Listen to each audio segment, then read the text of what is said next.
here at Thunder Mountain today with Damon Decker. This is his number 57. It is a factory stock that will be competing here at Thunder Mountain today. So Damon, as we look at this car, tell us what exactly is this compared to other forms of stock car racing?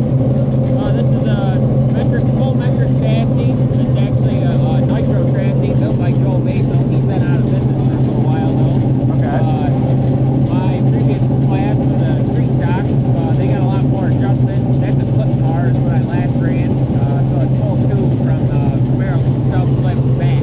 Okay, so this over here that we're looking at, this is a Camaro front clip, no, basically, this is or a Monte Carlo. Yeah, this is a full frame car. Okay, so this would be just like a Monte Carlo we have up the street if we stripped it down to the frame. Yep, everything's got to be in stock location on these. You are allowed 1 inch on a metric street stock. These got to be everything 1 inch. Okay, yep. A-frames and everything, all that stuff is aftermarket, right? Yeah, it's a tubular A-frame, but still stock bushing, stock. It's just everything stock location, stock appearing, but it's a little bit better performance parts. But everything's still got to be stock. These got a lot of rules. These are still, I can run time stock to the street stock on the outside of the A-frame. These go up through the center, as you can see. They're stock.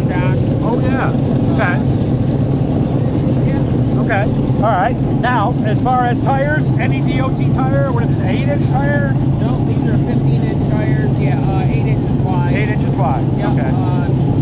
Yeah, you can run. I prefer the Cooper Cobras, but yeah, any DOT tires for the most part. Okay. And what do these go? How much are these tires? 160, 180? No, these are $100 to $130. Not bad then. Yeah. Okay. All right. Let's take a look inside now. And I'll get right in here and have Damon get in here with us so we can see. I'm going to open up the iris so we can see. All right, what is about the transmission? What is that? This is a Saginaw 3-speed. How does it work? So it's something to be in like your sports cars back in the 70s, 80s. Mm-hmm. It's just like a normal road car, but it's one reverse gear. Which lever is that? The closest one to us. Okay. Forward is reverse. Okay. And then all the way back on the same lever as first gear. Uh-huh. You got to put that back in neutral. Top to the other lever. Back is third gear, and forward would be second gear. Do we go through the gears or we just go from first to third?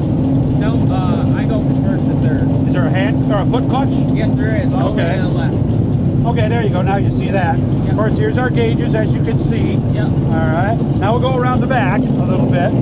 Stock rear end, or what is different back here than a street stock, for example? You got to run all stock shocks, and then you got to run bushings in the rear on your control arm. Okay. I can run hind bushing, hind instead of a bushing on a street stock. Okay.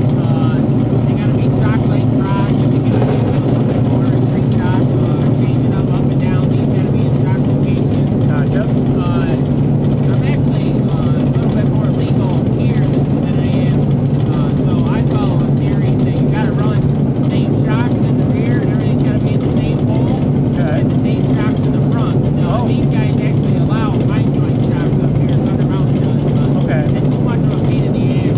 No, I get that too. But that also gives you a little more play there, right? So Yeah. that the hives actually work, right? Yeah, but I'm limited. Okay. I'm on a bushing. And we built these bodies ourselves, obviously. No, Johnny Russell built the body. Okay. So I hate to ask this question. You can be as forthcoming as you would like. What's the high, what's the low, cost-wise, to get into one of these? So actually, I've owned my own race car my whole life. This one I'm driving for somebody. Oh, okay. The wholesale built this car, and I would say they've got close to 30,000. Okay, so it's not like a pure stock 30 years ago by any means. No, but you got to look at the price of groceries compared to what it was 30 years ago too. That's Nothing's cheap true. anymore. And what's under the hood? It's a 350 Chevy. Not a 355, a 350. No, 350. Yep. 2-barrel carburetor, 4-barrel intake?